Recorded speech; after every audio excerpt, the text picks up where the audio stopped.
Hi again. I'm here and I do have some ideas for the holiday videos, but right now I'd like to discuss my favorite subject and sometimes my least favorite subject, and that is the brain. Hi brain. Now, the brain is an amazing tool, but it can also drive you absolute batshit. How do you say? Well, think about it this way. When it doesn't do the things that you know it can do, or when it decides to take you places that you didn't want to go. Now, I'm going to talk about, first things first, famous people with seizures or epilepsy across the ages. Sort of, because I could be delving back many tens of thousands of years and this would be a really, really long video that I think even YouTube would be like, lady, how do you even have lungs? Seriously? Because you should have expired sometime while making this incredibly long video. Okay, so the first example is one that I was iffy about, mainly because of the fact that it can bring up really, really bad connotations. That is Carlos IV of Spain. The poor, poor, unfortunate bugger, and I say that because on top of having epilepsy, he didn't speak until he was 4 years old. He didn't really walk until he was about 8 years old. He had seizures. His grandmother was his aunt 4 times because of the way that the Spanish royal family had a habit of reproducing with uncles and nieces and, in some cases, aunts with nephews. Ugh. Wow. Um, Sorry, Chuck. It's not you. It's me. Um, Now, he really didn't do anything too amazing, although the fact that he was actually able to father a child with one single desiccated testicle the size of, say, a pebble is pretty impressive. I know what you're going to say, you don't necessarily need your testes for that, but he did outlive 2 wives and he did manage to father a child. Good on you, Chuck. Um, but he can actually teach us a lesson about inheritance and what you don't do. Please don't marry your nieces into perpetuity. Please don't marry your nephews into perpetuity. In fact, don't do it at all.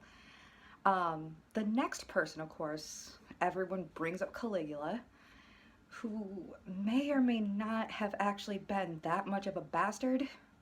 And he, by the way, his real name was Gaius. Calling him Caligula is akin to saying, Your Majesty Bootsy. Aw, Gucci goo. Because Caligula is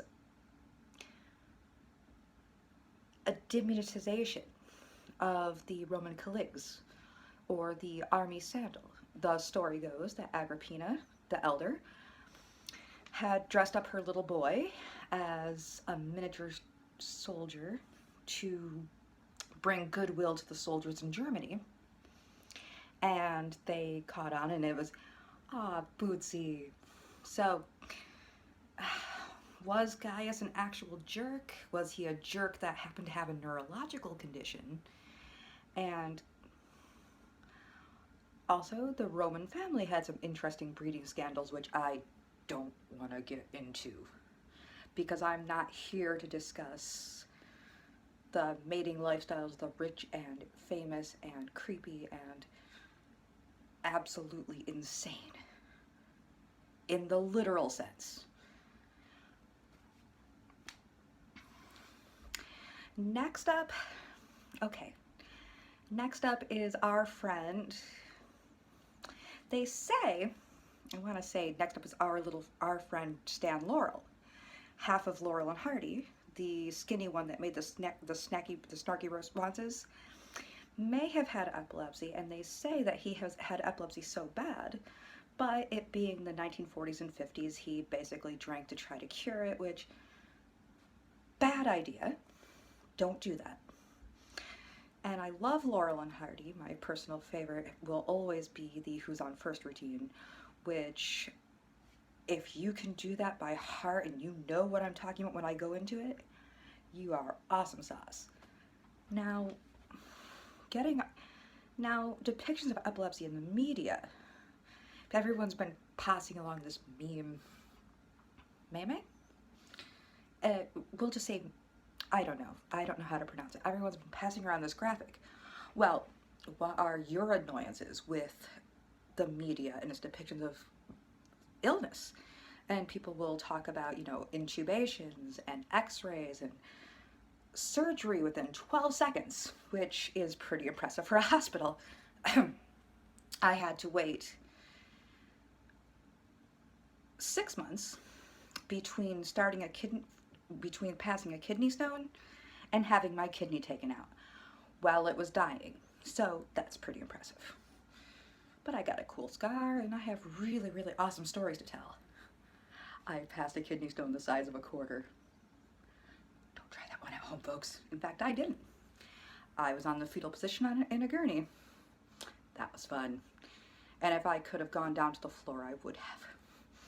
Next up, but my biggest issue with the media and epilepsy is the way that they show seizures, which it's always what I've gone to call the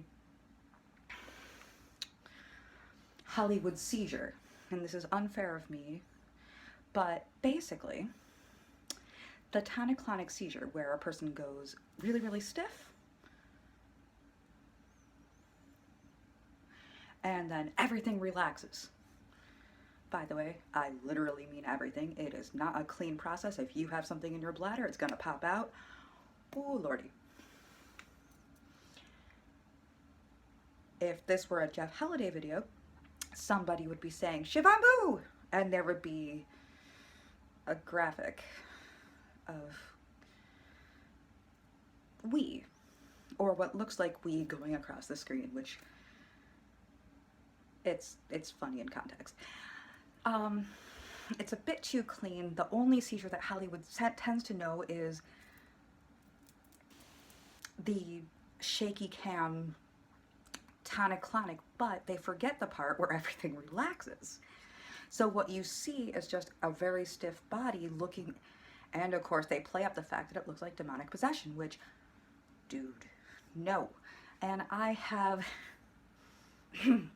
there are 2 times when I say that the treatment of people with epilepsy in television shows is almost right because it's fair for its time. In Rome, Julius Caesar has a seizure.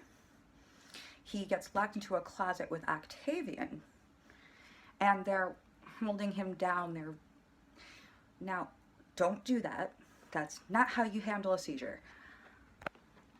But considering that that would have taken place 2,000 years ago, and the fact that they were terrified and they were more than willing to say that Julius and Octavian had been sleeping together, as opposed to the fact that Octavian was in the closet with Caesar trying to stop him from seizing, definitely tells you a lot.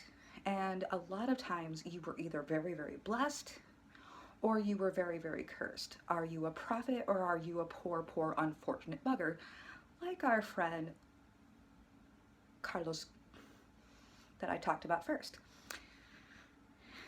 Then there's a book series and there is a television series from the BBC starring the wonderful Derek Jacobi, who Roman Bus will know also played Clovdivs in I, Clovdivs 1976, along with Brian Blessed playing Augustus, aka Octavian. Yay, trivia! By the way, I love trivia. Send me trivia.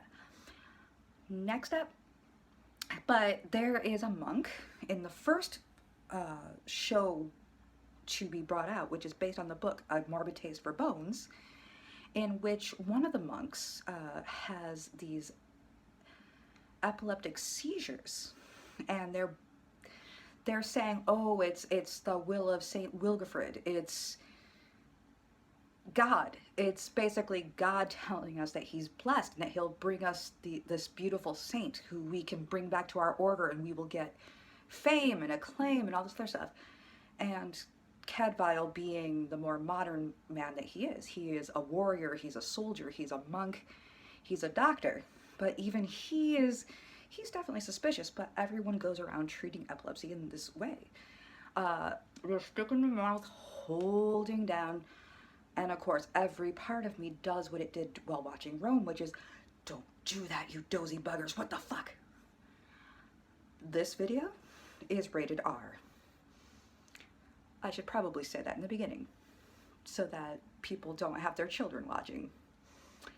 But that was my literal thought. By the way, recommendation time. Definitely watch Rome, sorry for the middle finger, Rome, Cadfael. That's Cadfael, although it's spelled C-A-D-F-A-E-L. The Welsh will probably appreciate the fact that I'm not pronouncing it the way they do in the show, which is wrong. It's Cadfael, spelled Cadfael. Don't get the two confused. Many words are not at all pronounced the same way that they're spelled. Take it from me, I'm a Polish American. So, A Morbid Taste for Bones is definitely a great book. Cadfael's a great show. Derek Jacobi is a marvelous actor, and he really is just this wonderful, loving, liberal human being. I mean liberal in the older sense. He just gives. He's not closed-minded, he just gives. And next up, in the field of neurology, reading rainbow moment, woof, book recommendation. LeVar, call me, we'll have tea, darling. We need to talk about books. Okay, so, this is not epilepsy related, but this is actually neurologically related, and it's the Vogue France editor, Dominique Bauby, had a stroke in 1995. He woke from it months later, but was locked into his body in a way that resembled someone in a vegetative state, while his brain was still fully awake and still fully alive. And he couldn't speak, but they found that he could, given an alphabet chart and someone to write down and by blinking the one eye that he had, he could actually talk to you. And he actually managed to dictate an entire book using his left eyeball. The book is The Diving Bell and the Butterfly. The movie, gotta say, the movie is kind of crappy, so just read the book. It's really, really short. But in the human mind and the brain are fascinating in the way that they will overcome adversity enough. I can't speak, but I can think, and I can feel, and I can observe the beach. I can talk about the Beatles. I can talk about one of Napoleon's wives whose statue is here at the hospital that I'm at. I can talk about my kids taking me from my hotel room in my wheelchair and taking me to the beach. I can talk about shaving my father. I can talk about just about anything. And I can communicate using this chart of the French alphabet, and by blinking and telling people just random snits. You know, this is what my life was before my stroke, this is what I did the day before I had my stroke, etc., etc. So definitely try The Diving Bell and the Butterfly. And I'm waiting for that phone call and that cup of tea, Mr. Burton. Take good care, take care of yourselves and each other, and once again, love you.